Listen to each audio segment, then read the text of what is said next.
Сейчас я расскажу вам о маленьких особенностях моего любимого штата Тамилнаду, о тех деталях, которые знают только тамильцы. Это не то, что можно увидеть глазами туриста, это можно только почувствовать, родившись на этой земле. Ведь Бог в мелочах. А вся наша жизнь вообще состоит из этих тонких, почти невидимых мгновений. Когда вы приезжаете в Южную Индию и изнываете от жары, хотите утолить жажду, не ищите вам привычную Кока-Колу. Попросите угостить вас Голи Сода. Это такая бутылочка со стеклянным шариком внутри. Она не просто утоляет жажду. Для каждого тамильца это вкус детства, храмов, школьных каникул и шумных рынков. Она бывает оранжевая, как закат, синяя, как мечта, розовая, как сладость жизни. Ее не откручивают, как мы это привыкли делать. Ее открывают ударом. Шарик падает внутрь, и ты слышишь вот это вот магическое шипение. Это не просто напиток, это ритуал. И вот в этом маленьком ритуале, в волшебном шипении сладкой газировки, я всегда ощущаю: добро пожаловать, детка, это Тамилнаду. Яркий, контрастный, живой и шумный. Попробуйте один раз и почувствуйте на мгновение весь вкус тамильской земли. Уверена, это тоже напомнит вам ваше детство.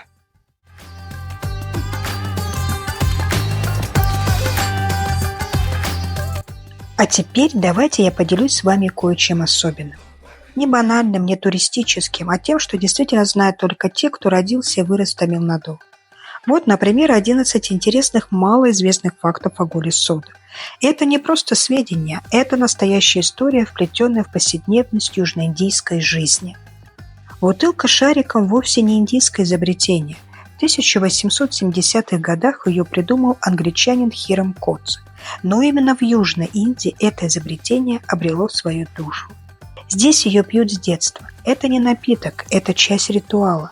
Открыть, как я уже говорила, ее нужно ударом сверху, чтобы шарик с глухим щелчком упал внутрь. Но самое интересное, как ее пьют. Попробуйте просто сделать глоток. Шарик переградит вам горлышко. Настоящие тамильцы знают, бутылку нужно слегка наклонить, найти угол, при котором шарик уступит дорогу. В Тамилнаду даже есть фильмы под названием «Голи Сода», потому что у тамильцев это словосочетание «Голи Сода» вызывает ассоциацию о духе улиц, свободе, о мальчишеской смелости и настоящей жизни. Некоторые бренды стали культовыми. Например, сода Джаликату в честь древнего фестиваля силы и доблести с быками. Это символ мужества и деревенской гордости. Голи Сода до сих пор в некоторых местах делают вручную. Представьте себе, стоят старинные машины, станки, стекло, руки, ритуал. Дети смотрят с замиранием, а взрослые с теплой ностальгией. Эти бутылки не выбрасывают, их возвращают продавцу, потому что это стекло, и потому что такая традиция, и все это по-настоящему. Цвета, как я уже ранее говорила, тоже имеют свой характер.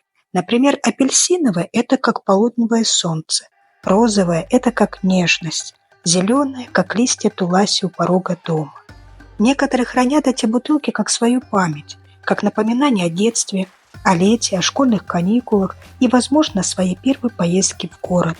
В деревнях Голи Сода не просто сладость, а почти лекарство, но об этом чуть позже. И главное, Голи Сода возвращается.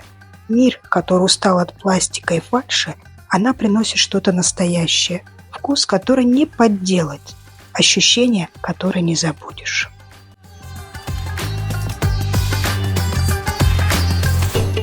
Если вы досмотрели до этого момента, спасибо вам от души.